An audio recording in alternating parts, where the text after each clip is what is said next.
Okay, so what you're gonna need is liquid latex. I got this from Halloween City, I think. Yeah, Halloween City.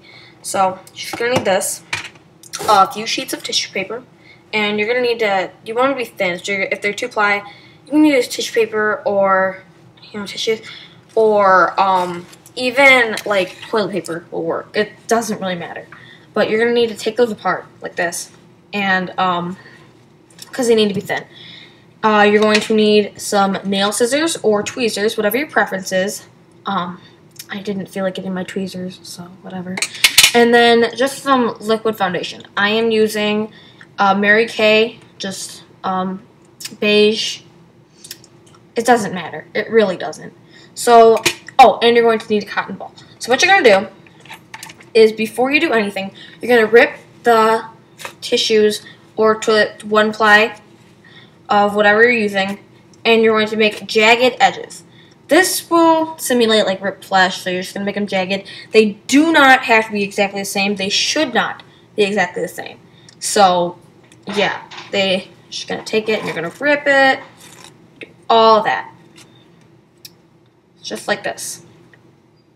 And you're going to do a couple more of those until you get the designated thickness or amount. It just depends on how much you really want to do.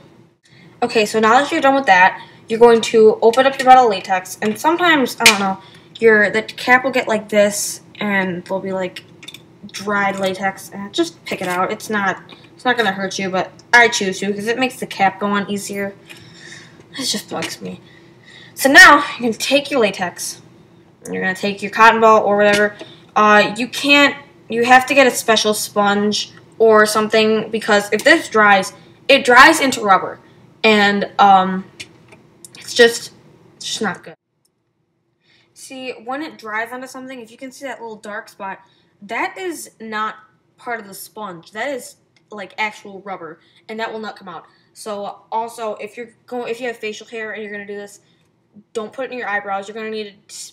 I don't know how to, but you need to go onto YouTube and search how to cover up your eyebrows before you put latex on it, because that will rip it out. It'll either get stuck, it'll rip it out, it'll just be really, really bad.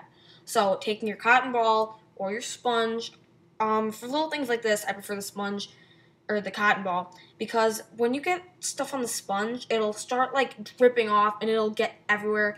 I can't tell you how many times I've tried to use this sponge and it's gotten all over the place.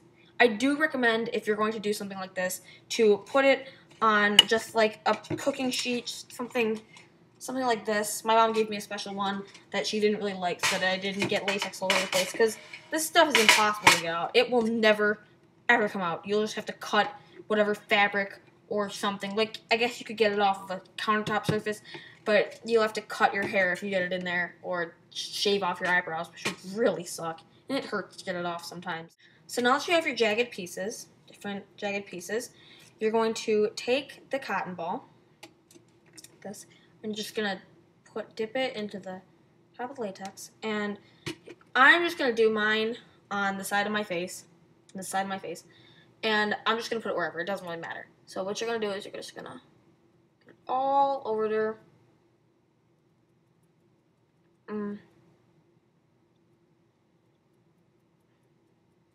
Yeah, and it's just gonna get like that, and it's gonna dry a little bit. You want it to dry a little bit so that it gets kind of tacky, but then you're just gonna stick a piece of tissue paper or latex, or just whatever you want to use.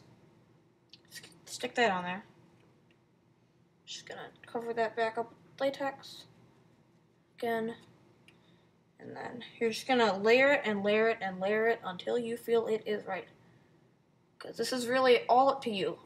There is no special way. There is a technique to do it, but there is no, there's no way that you have to do it. It's really however you want it. This kind of makeup is really, you choose what you want to do. You don't take your advice from someone else. You don't have to take your advice from someone else, that is. So, just going to keep doing that. You're going to do that until you feel it is right. So, yeah. So now that I'm done with this whole thing, got it, like, you can rip it a little bit too. That doesn't really matter. Just pick your own adventure. So now that I'm done with that, I'm going to take these little nail scissors. Be careful, because you can cut yourself. And I'm just going to cut Just gonna cut a little hole, or just pull at it, so you get, see how you can like see your skin now? Be very, very careful because you can cut yourself by accident. I really would recommend doing this in the mirror. I'm using a webcam, and it's very misleading. That's why I'm kind of going opposite directions and things, and not getting it in the right spot. So I will get back to you with what this should look like, but really all you're going to do is just going to cut straight up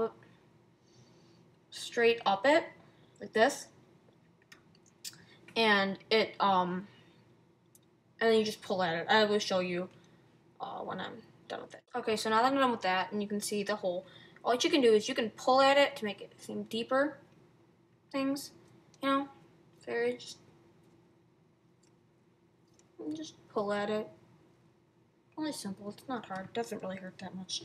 So now that you're done with that, you are going to take your, your skin colored foundation, take it, and you're just gonna put it onto there. You're just gonna color it. And normally I would do this after, I'm not using this for an actual like makeup look, because I'm not in the mood to do that today. But what I usually do is I will put the foundation on last a lot of the time, because I don't know what kind of blood I don't know if I'm putting blood on it. I don't know if it's necessary yet. So a lot of times I will just do this last. And you're just gonna paint that on.